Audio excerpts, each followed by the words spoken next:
Hey, all. So what we're going to do now, we're going to have a quick overview. Please make sure if you look at the lecture outline, I'm not hitting every detail, but you need every detail. So make sure you go back to the read if you don't have something. And we're going to look at South Africa after Sharpeville. We're going to look through the 60s, 70s, and 80s. Each of the decades we see very differently. We're going to see the 60s, how small-scale violence gets shut down. We see the Black consciousness movement in the 1970s get shut down. And then we're going to see the 1980s chaos. And we see the backdrop here. You see militarized police force. You see an African frustrated. That really, I really hope as you were reading, that's how you felt. I wanted you to be frustrated for the Africans as you begin to see how this develops. Let's go get started with this. So our first part, our P2 is the aftermath of Sharpeville, the ANC, PAC, and the government. How is the reaction, right? This is another very famous photograph of what happens with Sharpeville. You see the violence, the attack, you see the chaos, and we're going to re-emphasize here the government is what created that. So I want to point out the first thing we see, the ANC begins to have a division. And I do want to point out, I do think that division is more about public. It seems privacy behind doors. It does appear that even Albert Lutuli was on the side of the NK, but it was really about kind of bringing it separated. But Albert Lutuli, I do want to point out that he's the president of the ANC. He's a really interesting individual. I do hope if you ever get a chance to read his biography, or just even on Wikipedia, verbally he was still supporting this concept of civil disobedience and nonviolence. For that, he is going to win the Nobel Peace Prize. And again, as a historian when I look at 1961, it's really cool he wins the Nobel Peace Prize, but I also think the Europeans are attempting to endorse that version of protests because, again, as we begin to see more violence, we're going to start seeing more confusion on the international level.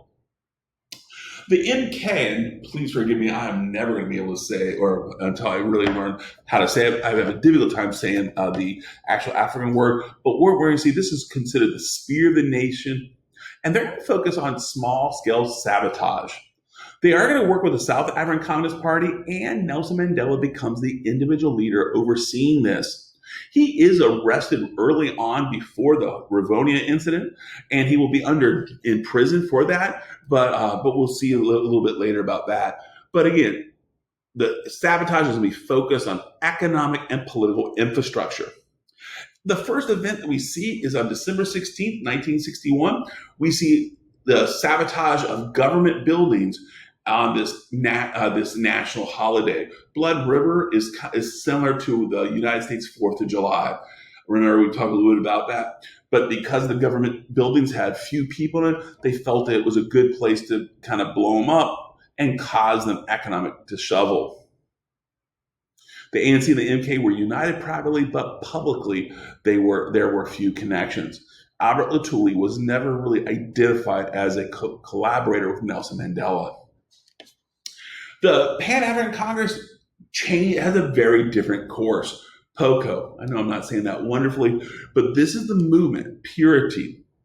It begins to focus on general violence. They're going to justify this because as the police is increasing violence in the African communities, the POCO is going to react likewise to the Afrikaner ones. And by meeting violence with violence, they were hoping to force the Afrikaners out of South Africa. I will tell you, this was not a welcomed change in the civil rights movement. Again, we could talk about the morality of that all we want, but I do think there's some validity in that conversation. Now, what does the South African government? So we see ANC divide over Sharpeville, with the MK becoming the military wing and more small-scale sabotage. We see PAC and POCO become more active in what might be considered terrorism or wide-scale violence. Well, the South African government responds differently. They shift to more militarization of police and arbitrary arrests. They passed the Sabotage Act in 62-63, which gave the police the power to arrest anyone suspected of threatening the security. They passed the 90 Days Act. The 90 Days Act said anybody that the police believes is guilty of a crime can be held for 90 days without charges. And oh, by the way, at the end of that 90 days, they can be rearrested. So it becomes they can be arrested without charges indefinitely. These were two acts that were going to be utilized to imprison protest leaders in hopes to quash the movement. The South African Afrikaner state created a framework of what we consider a police state. And this leads us to the Rivonia trial. The Rivonia trial is a very sad day for the protest movement and maybe even identified as a sad day for South African history in general, as the leaders are going to be arrested and imprisoned while the protest movement comes to an end. That's going to be the big thing. What happens from here? But with that said, let's go ahead and get started. Rivonia actually is the name of the farm area where the MK and the SACP worked to plan waves of sabotage. This is actually a photograph of the Rivonia farm. It was owned by one of the white South African Communist members. They bought the farm and they used it for their headquarters of sabotage. Unfortunately, there was a spy who shared their location with the police. And on July 11, 1962, the leaders were caught with the plans for upcoming wave of sabotage literally on the table. The evidence was insurmountable. It was clear that they had been planning sabotage, which was a capital crime. Mandela was already in prison, but he would be included as one of the masterminds of the plan, which is always an interesting little side note, but we won't go in there. That's more for your senior conversation. Here we see the 8 leaders. We see both Africans and white. The white guys are British, not really British citizens, but they're British members of this the white South Africa, who were members of the Communist Party. The state charged the 8 leaders with sabotage, a capital crime. Remember, a capital crime means punishable by death.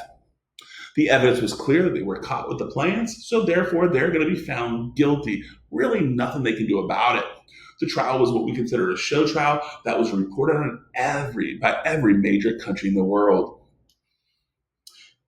When it came down for Nelson to provide his defense, he realized there was no defense. So he used his time with a very famous speech. He began to speak about the movement. And I love, this is one of the pieces of evidence here. People were astonished, but look what it says here. During my lifetime, I've dedicated myself to the struggle of the African people. I fought against white domination. I've fought against black domination. I have cherished the ideal of democratic and free society in which all persons live together in harmony with equal opportunities. It is an ideal which I hope to live for and to achieve, but if need be, it is an ideal for which I am prepared to die. What a powerful statement. We see how he's really pulling from Gandhi's concept of that truth. He's willing to pay the consequences. And by the end, it was clear that he had accepted his fate, that his future was in the hands of the judge. When the verdict came down, people were quite surprised. The Afrikaner judge really rudely stated that he was not going to allow the defense to become martyrs for a cause, and that he was going to sentence them to a life of hard labor on Robben Island, Robben. And the Robben Island would be where he was hoping they would be quieted. The key leaders of the ANC now were in prison, away from the public eye. The hope was they would be quashed forever and silenced. I love this British newspaper, the Rivonia trial. As these Africans are waiting by a traffic meter, what do we see? Those who waited as time expired. This newspaper article clearly has the element that the movement is over with. So what we see in 1964 with the Rivonia trial, from 1964 to really 1970, there is a paralysis of the movement. There is no real hope. The leaders are gone. What do the Africans do? Well, it won't be until the 1970s that we see a reemergence of a protest movement, a solid protest movement. And it's called the Black Consciousness Movement. That's going to lead to the Soweto uprising. I love this image. I really feel like it really embraces what it's about. And this is really about the 1970s. What was the Black Consciousness Movement? Well, it was based on this idea of U.S. Black Power movement that came in, and it's a Black empowerment. It's going to purposely exclude whites, not because they hate whites, But it's really about this movement is meant to empower the Africans and other people of color. Steve Biko is a name I need you to know. Please know Biko. And Steve Biko becomes this very vocal cult of personality. Your textbook has this great quote: the philosophy of Black consciousness expresses group pride and the determination of the Black to rise and attain envisage self. But this is really about a self-image of the African that is self-worthy, self-valued. And he believed that only once the Africans began to find their value would the rest of society find value with them. I love this Black consciousness. There's another quote that I found on the internet. Black consciousness is an attitude of mind, a way of life, the most positive call to emanate from the Black world for a long time. Really kind of an important aspect. Steve Biko really becomes this national cult of personality, and he did become an enemy of the South African state. And in the midst of all this, we're going to conclude Steve Biko a little bit later, but in the midst of all this, we get the Soweto uprising. With the Black consciousness movement, the African students that were inspired by the movement, they demanded educational reform. Something we did not discuss in our conversation, but in 1953, there was a Bantu Education Act that really limited the amount of education Africans could have, and they were forced to learn Afrikaans, the language. They were rejecting that. They demanded to end the teaching of, Afrikaans and Afrikaner history in the Bantu schools. They were frustrated with this movement. They staged a nonviolent protest and other walkouts of schools. These were youth, young. They're no much older than you. The police responded with violence. Here's a really disturbing image. And remember, guys, the South African government attempted to portray that these were a bunch of quote-unquote hooligans, quote-unquote thugs, quote-unquote violence, all these ideas. But once the journalists were able to report what was going on, almost immediately people began to realize the South African government was lying to us. This is one of the most famous photographs. Hector Peterson, who's around 13 years old, being carried by Mabuisa Mahugwa. I apologize for not saying his name correctly, but what we see here, this is a 13-year-old who's been shot by the police for walking out of school. His sister is disturbed right next to him. This became the famous photograph that shocked the world about how the police violence against children occurred. Over 100 deaths and 4,000 injuries occurred in the Soweto student uprisings. And this is going to create a global movement to end it. And I won't lie to you. Remember, I was only 7 years old when this began. It was not part of my worldview. But by the 1980s, I was kind of confused. What is happening there? On one side, my history books told me about how the Africans were tribal, conflicted, really unstable. But I began to read more about what was happening and realized there was some other truth outside of what was being published. So I do think this is such an important moment. And as a response to the Soweto uprisings and other things, Steve Biko gets arrested in 1977. And Biko was murdered. This is not a killing. This is a murder. He was murdered by these police officers. As you were reading, I hope you noticed that as he was dying, their ambulance traveled hundreds of miles to the quote unquote closest hospital, and his lifeless body was brought into that. This was an act of state murder. And if you guys research this anywhere, you'll find out the state report. They said this was an accidental death. This was not. The police officers who were responsible were never tried.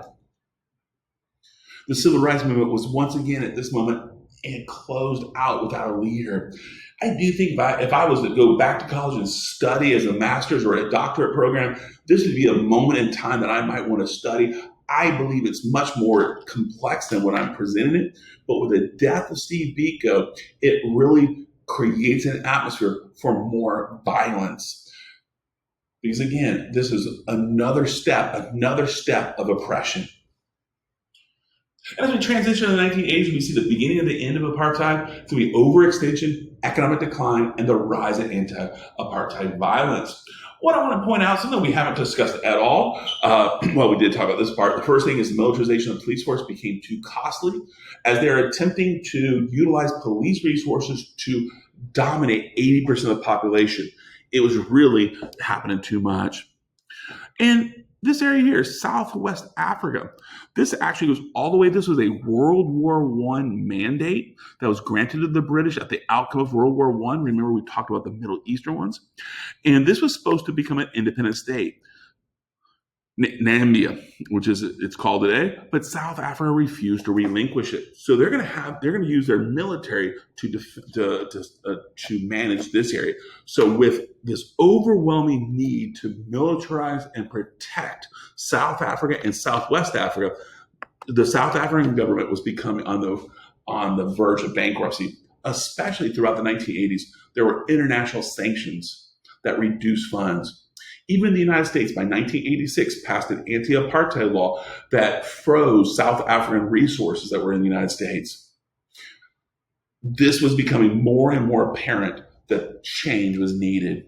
And by the mid-1980s, the apartheid state was on the verge of bankruptcy. We can compare this maybe to the Soviet Union at the same time. And we begin to see the empowerment of African labor. And here I kind of combine two different parts of your reading. But what we need to see is the South African economy needed semi-skilled and skilled labor. They didn't have enough Afrikaners to fill those voids.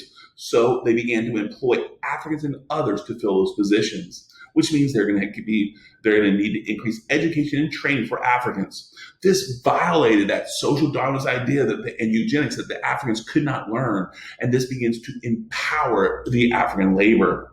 The African workers began to be empowered, and they formed the Congress of South African Trade Unions, or the CSATU. And they begin to threaten strikes, and they begin to act together. Here we see an image. One of their images here. I love it. Injury to one is an injury to all. Powerful statement of unionism, and the Africans are now uniting beyond. And this is the negative. This is the side that I hate to talk about, because this is the side that was taught to me. When I was even in college in 1989, 89, 90, this was the propaganda that was really pushed down my throat. We begin to see this increased anti-apartheid violence.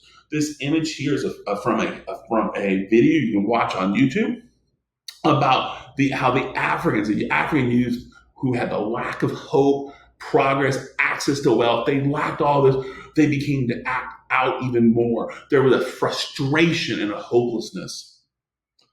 There was something called necklacing, which definitely, if you were interested in finding what that looks like, it is a very sad, horrible thing that occurred during this time period. What they would do is, if an African collaborator or an African spy was suspected for working for the South African government, they would put a rubber tire, which is highly flammable, and fill it with a tire around the neck, and then they would fill it up with gasoline and light it on fire. The necklacing was something that was horrible. I do want to point out the South African government probably enjoyed this a little too much, because it helped prove that Africans were quote unquote animalistic. But once again, they had to, the movement had to identify who the enemies were. Necklacing, not a really great thing, a great look, but it is one of those unforeseen circumstances.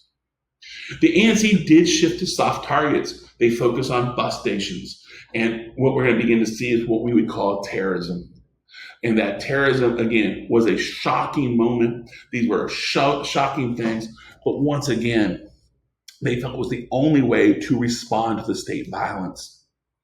The South African government initiated black-on-black violence, which this was once again propaganda used. The Africans, and I've learned through some readings. One of the things they would do, they would manipulate the tribal conflicts or the ethnic conflicts during this time period.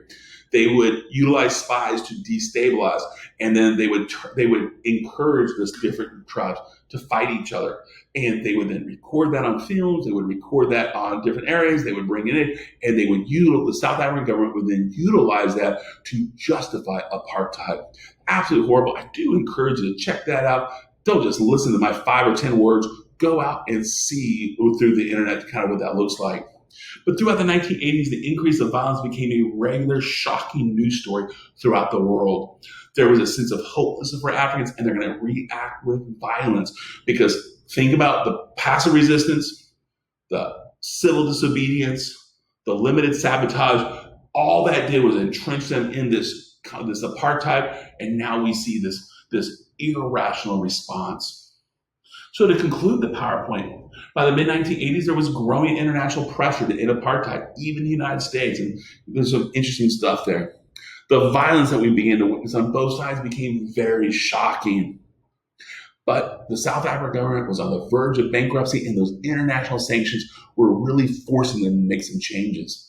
And that's where we end the story, guys. So as we end the story, something had to give. And that's going to be the tonight's reading as we unpack that. I hope this lecture was somewhat entertaining. I hope it was engaging, and you guys have a great day.